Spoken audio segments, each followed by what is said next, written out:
You're about to witness Jordan Peterson's most masterful display of intellectual dodgeball ever recorded. When asked simple, straightforward questions about biblical history, the kind any Sunday school student could answer, Peterson launches into the most elaborate verbal gymnastics routine you'll ever see. This isn't just academic evasion, it's a masterclass in how to sound profound while saying absolutely nothing.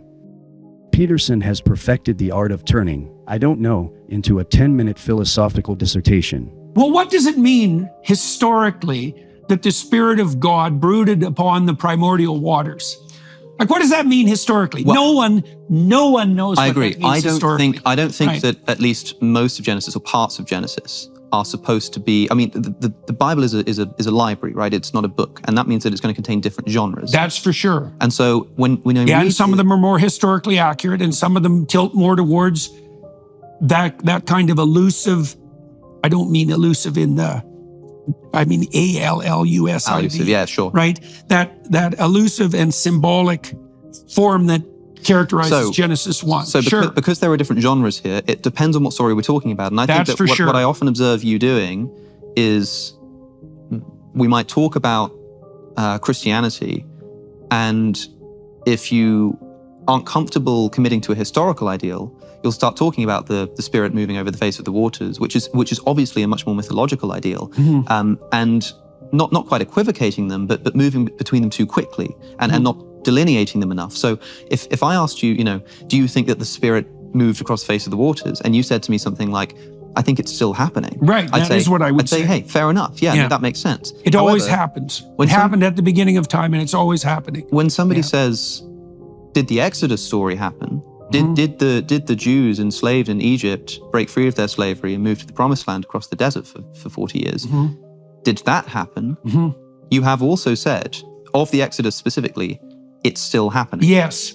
Now, to me, that's far more inappropriate than saying that the Spirit is still moving across the face of the waters, because I think what people mean there is, do you believe that these people in that time period actually did this in such a way that, for instance, might show up in an archaeological report? Well, I think that's the simplest answer to that is probably.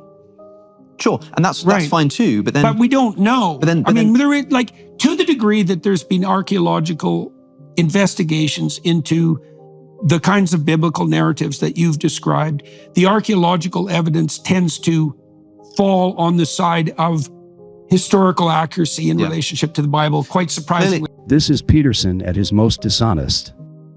He starts with probably sure, which is meaningless, then immediately undercuts it with, but then we don't know, then tries to bolster his non-position by claiming archaeological evidence supports biblical narratives.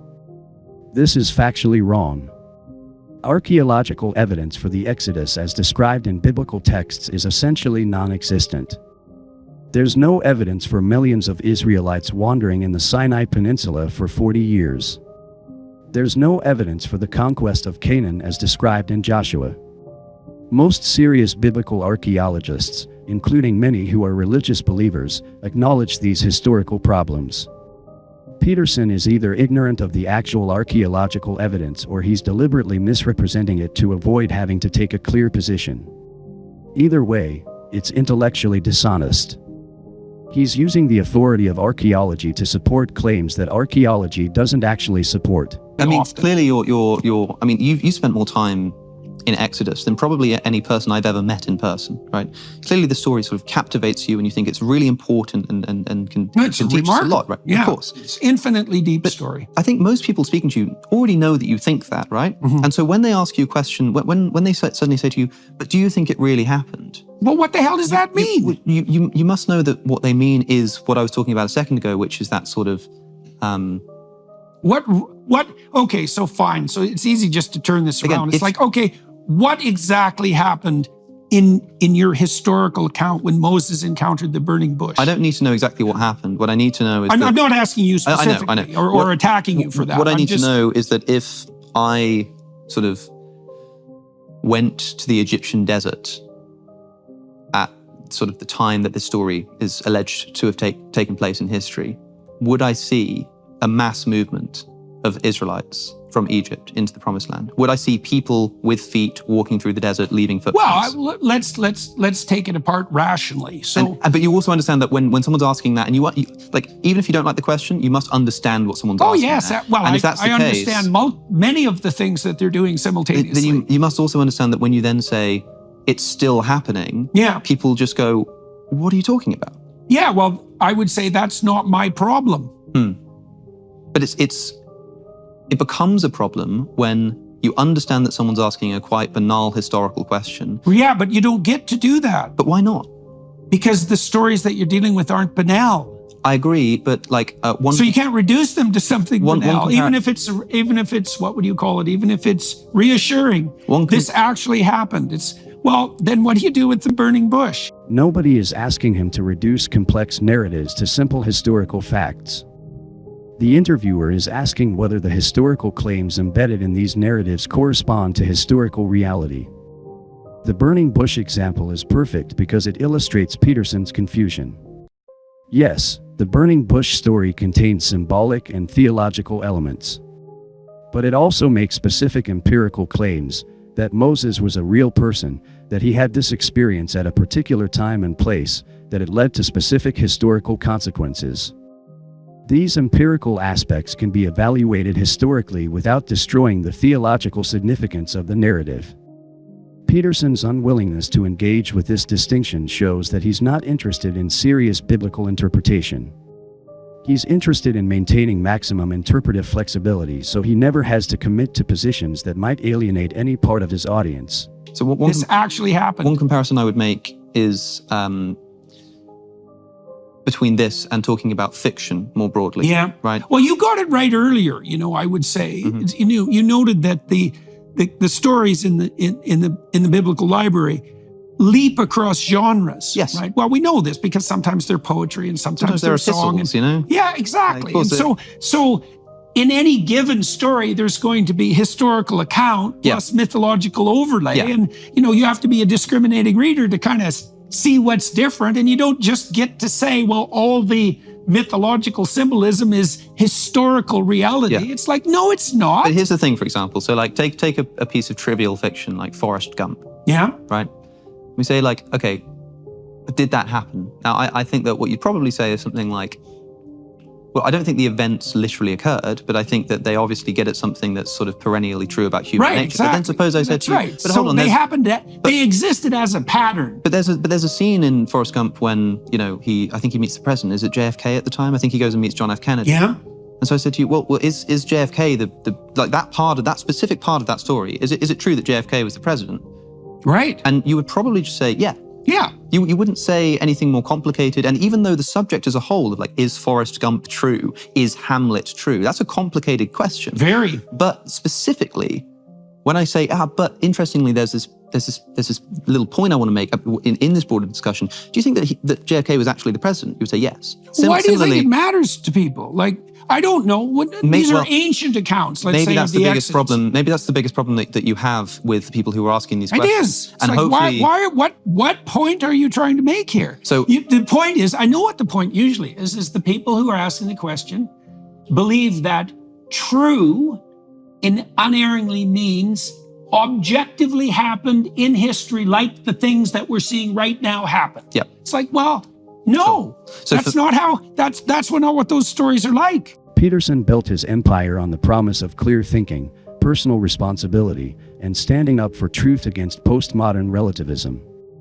But when it comes to the religious foundations he claims to defend, he becomes everything he supposedly opposes. The genius of Peterson's grift isn't just that he refuses to take positions, it's that he's weaponized uncertainty itself. He's created a business model where never answering questions becomes a form of intellectual superiority. His audience doesn't just tolerate his evasions, they celebrate them as evidence of his profound wisdom. Peterson has convinced millions of people that confusion is clarity and that doubt is faith. Every time Peterson retreats into word salad when asked a direct question, he's modeling intellectual cowardice for people who look up to him as a truth teller. He's teaching Christians to be embarrassed by their own beliefs and teaching secular people that religious questions are too mysterious for rational inquiry. Peterson has become the intellectual equivalent of a prosperity gospel preacher, selling people the feeling of wisdom while delivering empty platitudes. Peterson's biblical interpretation strategy is actually more insidious than outright atheism. An honest atheist who says, "I don't think these events happened," at least provides a clear position that can be debated and evaluated. Peterson's endless ambiguity creates the illusion of engagement while making genuine dialogue impossible. He's created a form of intellectual quicksand where the more you try to pin down his actual beliefs, the deeper you sink into meaningless complexity. What's most revealing is how Peterson's audience responds to this performance. They don't seem frustrated by his inability to answer basic questions, they seem impressed by it. Peterson has successfully convinced them that intellectual sophistication means never having to commit to believing anything specific. He's created a cult of perpetual maybe, where certainty of any kind becomes a mark of intellectual inferiority. This is the ultimate postmodern achievement. Peterson has turned the very concept of having beliefs into something vaguely embarrassing and unsophisticated.